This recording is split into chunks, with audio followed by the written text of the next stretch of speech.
another scintillating episode of the Del Rivers Show, starring the incomprehensible, the unredoubtable Mr. Del Rivers, yes. living legend of comedy, upstate New York. I'm the host of the show, Mark Elliott, and I think we'll jump right into Del's beef, which is the same, the barking dog that his parents bought, which drives him insane. For now, until it grows a little bit. It's still a little monster type thing, So, do you like dogs at all? I like them, but I like them. I like other people's dogs, right? Not my own. You've never had your own pet like a dog? No. I've had gerbils and chameleons. You did mention at an early show frogs. that you had a cat that your dad ran over the cat. Yeah, by accident. It kind of got under the got under the tire. Just bad timing. Yeah. Okay, that happens. Ran away. So last show, Del had some jokes that I didn't really let him finish reading. There was one that... These are, stuff that happened during the week. Yeah, there was one old joke that Del told me about once, which I thought was kind of funny. The delivery didn't really come out. He said that there's a new Mars View camera, and there was no sign of intelligent life except for a shopping cart and an old boot.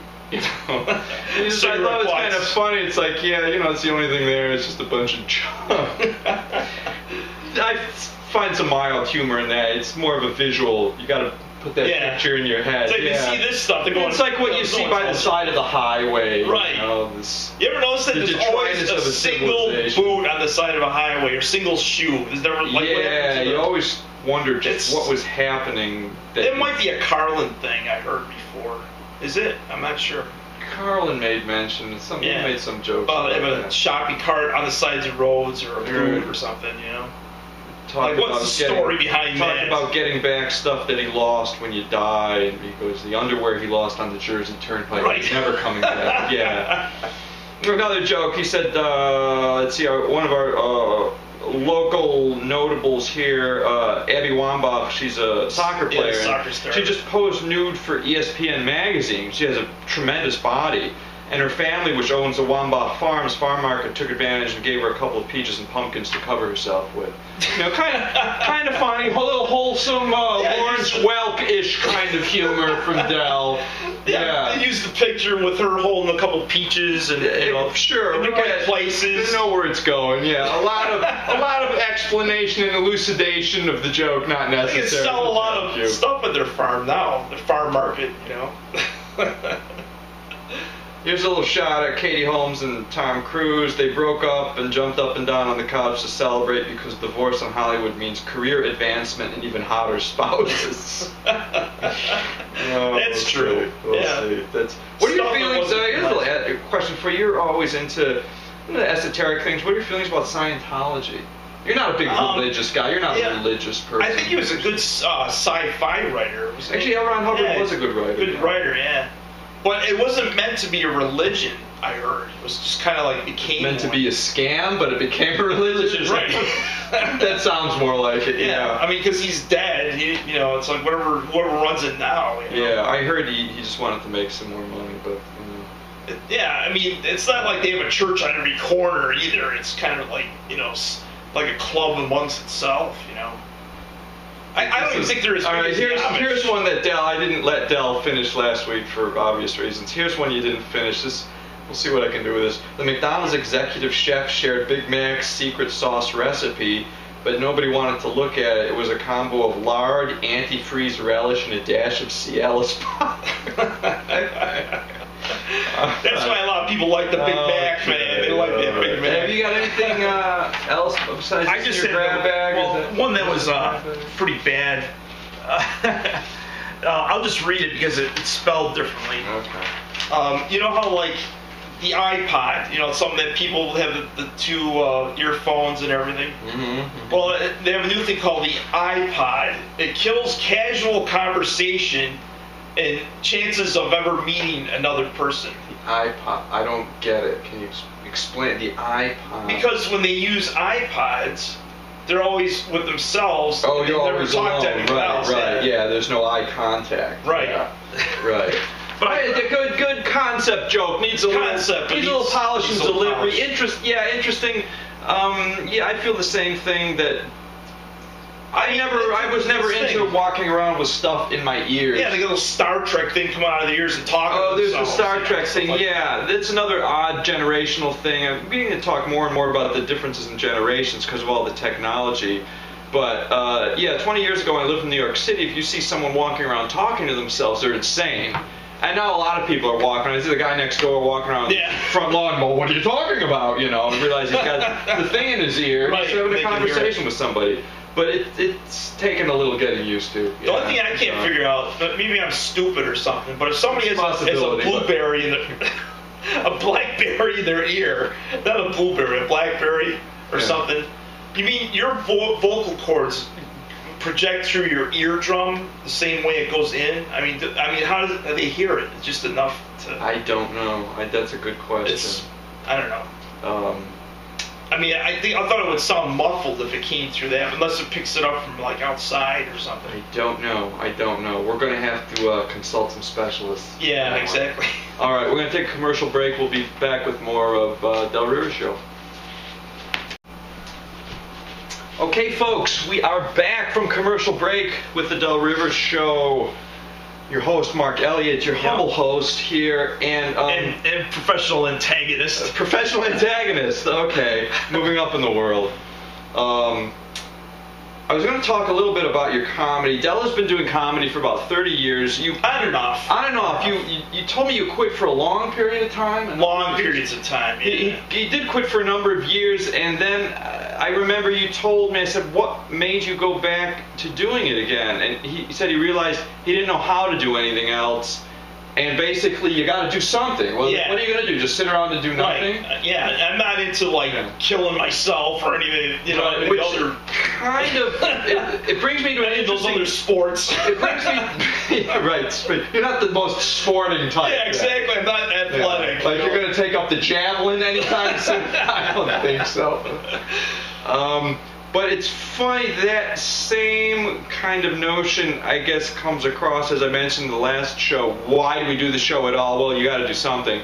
And I was reading about this guy, Larry Walters, who once tied a bunch of helium-filled balloons to a lawn chair and flew into the airspace of LAX. Yeah. Yeah. This was, I don't know, about 35 years ago. Happened. And they asked the guy, why did you do that? What prompted you to do that? And he said, you can't just spend your life sitting around. And so you just had, you get a notion that it's true. Life does get boring. You got to do something. Yeah. But with comedy, I mean, you're the one who got me to go on stage because I saw you go up to do this. You did this alien bit. What was it called? From another world. From another planet. From another planet. Yeah. He went on stage. Talk about recycling. He went on stage with a lavender plastic bucket on his head with the eye holes cut out and bizarre theremin music playing. Right, in the background. And then the music would just go off and he started to read stuff. It wasn't comedy. You were just talking about UFOs and you talked about recycling. Yeah. People are there to see a comedy show and he's just got this thing out and he starts reading about the future and certain sci-fi. I used the theremin music from Twilight Zone episodes. Oh, that's that kind of tied it together. And this was, I saw him do this bit at an open mic comedy hell late at night. The audience is dead, they're all washed out. Oh yeah. And they had various people that would come up. There was an old woman named Effie. And she would go up a lot. She was very cute, wore this little beret. She was not funny. She didn't do very well. Most people did. She started in 1939. 39, Well, to wind up this story, Del went up, and he didn't do very well, kind of stumbled off the stage, and you could hear her on the sidelines saying, "He bombed!" And when Effie was telling you bombed, I mean, that's really rolling you into the gutter. I know. But the good thing about that is I got to meet Rob Schneider. And he said that Rob Schneider was one of the professionals who was there that night. Keep working on your routine and stuff like that. He gave me some good advice. The comedy world he's a real short guy. He's only 5 feet tall. Right. He was there. God Almighty, this was 25 years ago. I think there was the comedy. Which one? The one on State Street? State Street, Comedy New York Club, here, yeah. Like Old comedy. It was an interesting story. Now, let's go to part of the show I call Memory Lane. Sometimes I call it Ask Del. This is Memory Lane. That's where all the comedy gold is from 25 years ago. The recesses of the... When you and I became roommates somewhat accidentally, it was myself, Jason Brown, and you moved into this 3-bedroom situation. I would wake up, be woken up in the morning, and hear Del in the bathroom muttering bitterly to himself. And remember, I'm just hearing this. I'm coming out of a sleep, and I can hear him, I hate this job, mumbling bitterly. He was pissed off. And then he would start yelling about his hair. Stupid hair! I hate this fucking hair! Why can't a single day start out right? And he would fly into these blind rages against the inadequacy of his job. Your hair was bad hair days. That's why I shave it once in a while. And yeah, at the time, I don't know what was going on with your hair. It was sort of like at this in-between stage. You couldn't comb it. I gave him Grill Cream. He couldn't seem to maneuver it properly into the follicle. Well, you gotta realize back then it didn't work out. Nothing worked for Del at all back then. He was the most hapless individual. And you woke me up on a daily basis because I would wake up and hear stupid hair. Why can't this hair go? Why do I have to have hair like this? And then eventually you came up with this character who was always pissed. The pissed guy who was pissed all the time.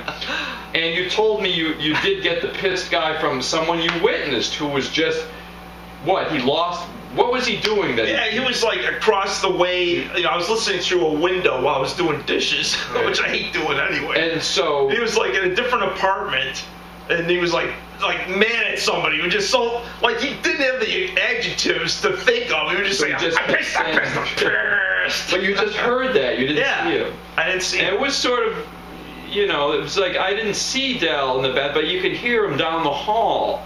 And so this visual of him, and he would stomp out every morning in a blind rage. And you told me that you got sick of waiting for the bus, so you just walked into work. It's a with messed up hair. A bleak walk into downtown Rochester to this thankless job. Oh, it was terrible. These temp jobs, and it was so mad waiting for the bus. One day I decided just to walk, and it was actually quicker for me to walk than it was to wait for the bus. You could wait all day for the bus. Yeah. In the middle of a Rochester winter. So, America's great mass transit system will just get you anywhere you want to go. Yeah, let's get rid of the subways in Rochester and use buses. Smart move. Smart move. And this sort of trickles into, again, at this period of time. Then you would come home bitter and angry at the world, and I would be cooking a nutritious meal, and then you'd get to the stove, and microwave, actually. He'd have a burrito that he bought at the corner gas station. A gas station burrito, this pale rolled up thing, and you put it in a frying pan and then stand there staring at it, waiting for it to heat up. Ask me, how long do I got to do this? And I'd give you some instructions. Then you'd sit down across from me, this nasty thing on a plate. You'd take the ketchup, this one line of ketchup, and I'd be eating this nutritious meal of broccoli and stew, and you'd look like, Jesus, yours looks good. This is terrible. So it was just the capping end to your bitter day. And last week I was asking him if he was eating better, and he said, oh, yeah, I eat a little better. I said, do you still eat a lot of fast food? He's like, yeah, but I have better choices. So, well, give me an example. He says, I go to McDonald's, I get the apple pie.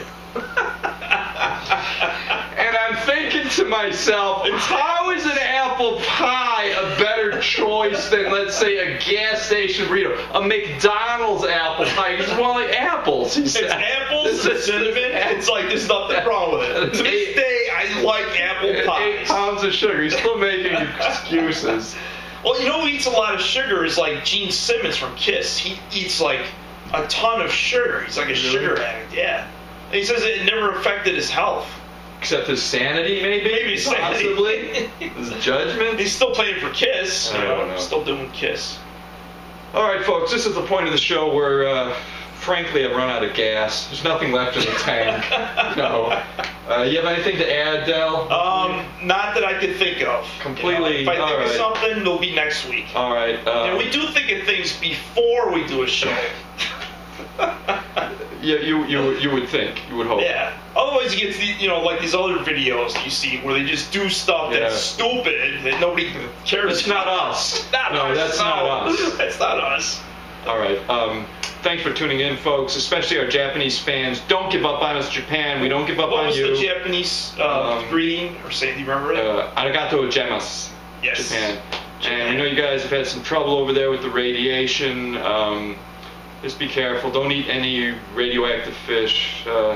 Sell it to the Chinese. Yeah. or sell it to McDonald's. Let's start that war again. Put it in the fish fillet. Oh boy.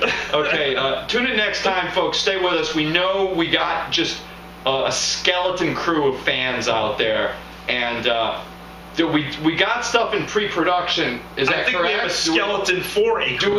We got something in pre-production coming up in the future. They're working on it. Something's coming. That's all we can say at the moment. Oh, yeah. Okay, so we'll see you next time on the Del River Show.